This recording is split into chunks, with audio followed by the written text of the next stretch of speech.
오늘 방송은 CEO의 경영 성과급이라는 주제로 진행하도록 하겠습니다. 사실 저도 예전에 큰 대기업에서 그 경영 성과급을 실제 지급을 했던 담당자 입장인데요. 그때 회계 인사 업무 담당했었죠. 네, 네, S사에서. 네. 네. 그런데 이제 사실 이 중소기업에서 경영 성과급이라는 게 잘 운영하면 뭐 굉장히 도움이 되는 측면이 많이 있긴 한데, 아무래도 중소기업의 경영 성과급을 바라보는 이 과세당국의 시각은 좀 다른 것 같아요.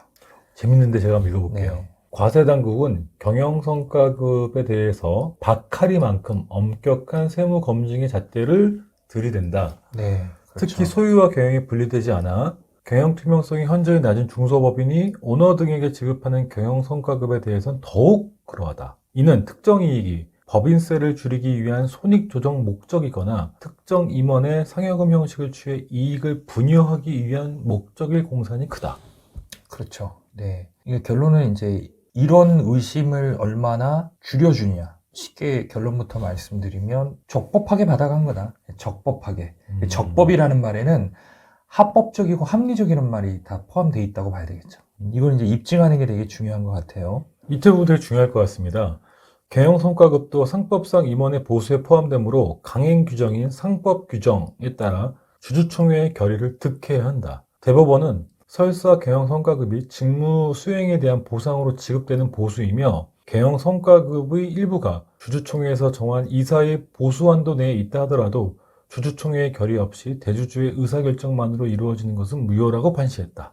절차적 정당성을 갖추지 못하면 해당 경영성과급은 가질금이 되어 세법상 불이익을 받게 된다. 예. 제가 지난번에도 말씀드렸듯이 임원의 보수 관련해서는 강행 규정이에요. 반드시 득해야 됩니다. 근데 이걸 뭐 이사회에 하거나 제3자에게 포괄 위임하는 거 안 돼요. 강행 규정이라는 건 그걸 지키지 않으면 무효예요. 무효입니다. 절차적 정당성이 훼손된 거죠. 세법적으로는 그렇게 그 행위가 무효 판정을 받게 되면 가지급금이 돼서 그거에 따른 세법상 불이익을 받게 되는 거죠. 네. 그래서 이런 겁니다. 이번에 보수 한도를 주총에서 정했잖아요. 네. 그 한도 내에서 경영 성과급을 가져가는 거, 이건 괜찮아요. 그렇죠? 그런데 여기 보시면 이 경영 성과급을 결정할 때 이 결정이 특정 대주주의 의사결정만으로 이루어진 것은 무효라고 판시를 했다는 거예요. 그래서 이제 쉽게 말씀드리면 경영 성과급 지급 결의를 할 때, 이사회가 구성돼 있다 하더라도 주주총회의 결의를 거쳐라. 뭐 이런 게 이제 대법원 판례의 핵심인 것 같아요. 네. 절차적 정당성이라는 말이 저는 굉장히 인상적이었는데 이 부분은 정리하신 것 같습니다. 제가 한번 먼저 읽어볼게요. 절차적 정당성 외에 과세당국의 실체적 정당성을 문제 삼아 경영 성과급에 대해 송금 부인하는 근거를 살펴보면 이번엔 실체적 정당성이네요. 네. 1. 임원의 보수 한도 승인 등 형식적인 절차 요건만 갖추어 있고 성과 산정을 위한 경영계획의 근거 자료가 미비하고 2. 구체적인 급여 지급 기준이나 성과 평가 방법 등이 확인되지 아니하고 3. 비교 대상 임원들이 연간 지급받은 임금의 평균액에 비해 비교적 큰 차이가 나고 4. 성과급을 지급받은 임원의 근무기간이 다른 임원보다 길지 아니하며 다른 임원에 비해 차별되는 특별한 공로가 있었는지 불분명해 보이는 경우 5. 종업원들에게는 지급하지 아니하고 대표이사에게만 지급한 경우 등이다. 네. 그러니까 앞에 게 형식, 절차적 정당성, 뒤에 거는 이제 실질인 거죠. 네. 그래서 이제 절차적 정당성은 기본이에요. 필요 조건. 실체적 정당성은 충분 조건. 충분 조건에 문제가 생겨도 여전히 이제 세법에서는 비용성을 부인한다. 이런 내용으로 지금 소장님이 읽어주신 겁니다. 계속 읽어볼게요. 네. 대법원은 특히 주주총회에서 임원의 보수 지급 한도와 경영 실적에 따라 성과급을 지급할 수 있다는 원칙만 정해놓고 임원들에게 고액의 성과급을 지급하는 경우 소정의 성과급 지급 기준이 정해져 있다고 볼 수 없다고 판시하고 있다. 통상적인 의미의 성과급이란 조직 전체가 달성한 성과에 따라 보상을 차등적으로 지급하는 보수제도를 말한다. 성과급 제도는 성과 기여도에 따라 차등 보상을 하는 제도이므로 성과 측정의 합리성과 구체성을 갖추는 것뿐만 아니라 성과급의 배분 대상도 오너와 그 특수관계인으로 한정하는 것이 아니라 전체 구성원을 대상으로 하는 것이라야 한다. 네, 맞습니다. 읽어주신 내용 그대로입니다. 예, 그대로고요. 여기 보시면 이제 원칙만 정해놓고 지급하는 경우 이거는 성과급 기준이 있다고 볼 수 없다. 예, 그러니까 이제 구체적이고 일반적인 내용이 들어가 있어야 된다는 거죠. 네. 일반적이라는 의미는 뭐냐면 이게 누구에게나 다 적용돼야 되는. 공평하게. 그렇죠. 그래야 예측 가능하잖아요. 네네. 그죠? 예, 여기 보면 이제 성과 측정의 합리성과 구체성, 그리고 이제 제가 중요시 여기는 것 중에 하나가 전체 구성원을 대상으로 한다. 그럼 전체 구성원 누가 있을까요? 주주. 야, 주주. 예, 직원. 그래서 주주에게도 배당을 해라. 성과가 났는데 주주는 한 푼도 안 받아가고 임원들만 돈잔치를 벌이는 거는 사회적 통념에 맞지 않는다. 그리고 그 성과를 임원들만 위너 테이크스 올 하면 안 되는 거예요. 독식하면 안 된다는 거죠. 직원들하고도 적게라도 나눠라. 중요한 그렇군요. 포인트입니다. 경영 성과급 지급에 대해서는 구체적인 내용을 좀 해주신 것 같아요. 읽어볼까요? 네. 성과 측정의 합리성과 구체성이 담보하기 위해서는 단순히 매출이나 순이익 등 회사의 경영 실적뿐 아니라 보다 구체적이고 개별적인 성과 산정 지표 및 그 목표와 성과의 측정 및 배분 방법 등에 대한 기준이 마련되어 있어야 한다. 이러한 기준을 명시한 지급 규정은 소수 지배주주의 필요에 따라 일회성으로만 적용되고 마는 것이 아니라 전체 구성원에게 지속적으로 적용되어 제도의 일관성과 예측 가능성을 높여야 한다. 그래서 말씀하신 부분이네요. 네, 그렇습니다. 규정대로 지급하지 않거나 규정을 그때그때 유불리에 따라 수시로 변경한 행위 등은 일관성과 예측 가능성이 결여된 것으로 통상적인 성과급으로 보기 어렵다. 또한 성과평가 기간의 경영 실적과 무관하게 과거의 성과에 따라 성과급이 지급된다면 이 또한 과거 사내 유보된 이익 잉여금의 처분인 배당으로 보아 송금 불산입 가능성이 매우 높다. 또한 성과급 지급 규모도 건전한 사회 통념 및 업계 관행에 비추어 경제적 합리성을 결여할 만큼의 과도한 규모이어서는 안 된다. 네, 그렇습니다. 여기서 이제 이게 되게 중요하죠. 성과를 어떻게 측정할 거냐. 네. 단순히 그냥 뭐 매출, 영업이익, 요렇게 이제 이걸 이제 계량적 또는 뭐라고 하나요? 주로 이제 재무적 지표라고 하죠. 네네. 또 우리가 이제 비계량적, 비재무적 지표도 있죠. 네네. 예. 그래서 이렇게 두 가지에 대한 구체적이고 일반적인 기준을 정해야 된다라는 걸 여러 번 말씀드린 것 같고요. 그 다음에 여기 보시면은 이걸 수시로 그때그때 변경하는 거예요. 물론 이제 변경이 경영 환경이 급변하니까요.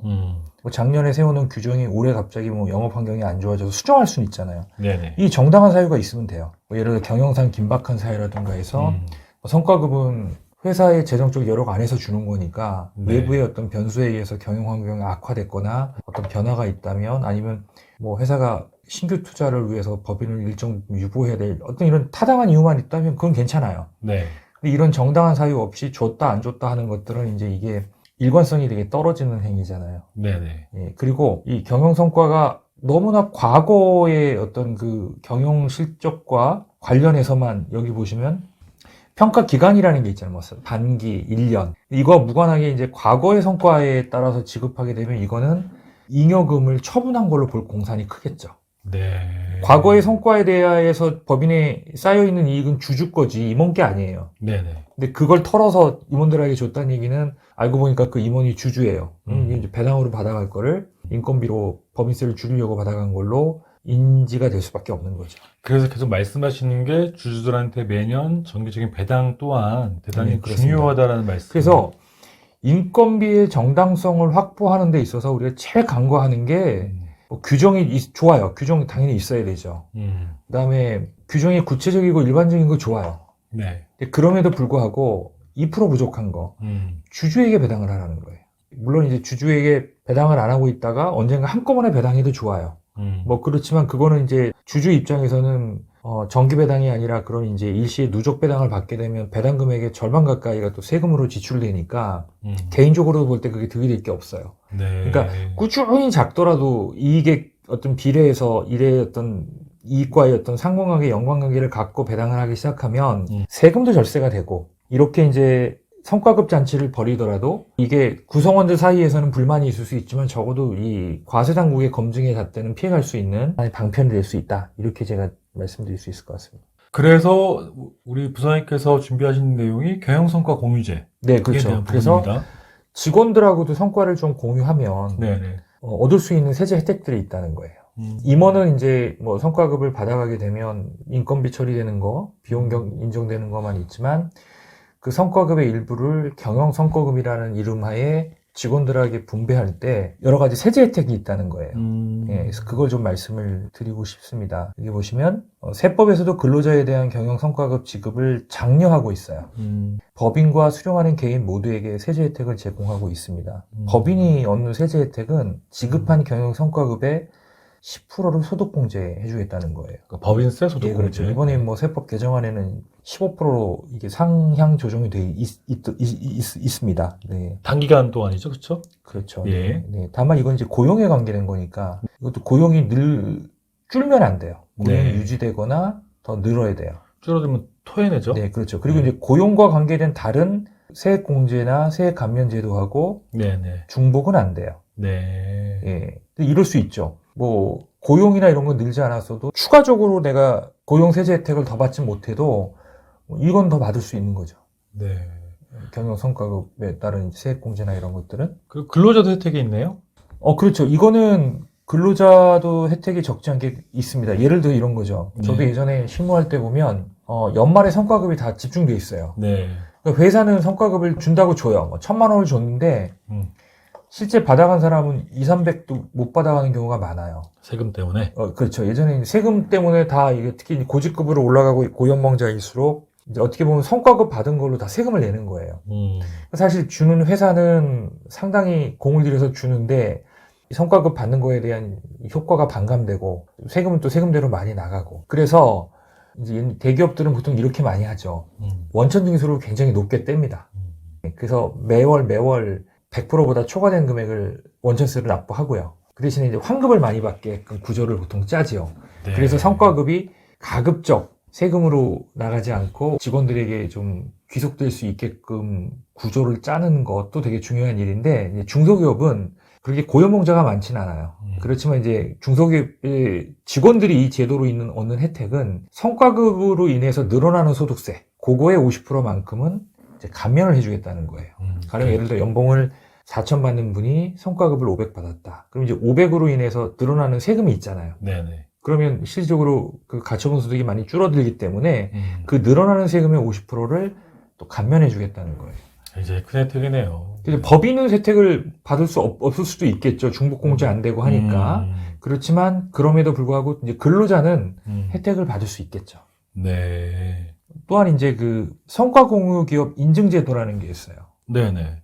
그래서 이거는 그 경영성과공유제라는 제도와 별도로 이건 이제 세법에서의 문제가 아니라 별도의 이런 인증을 받을 수 있어요. 벤처기업부인가 그럴 겁니다. 중소벤처기업부.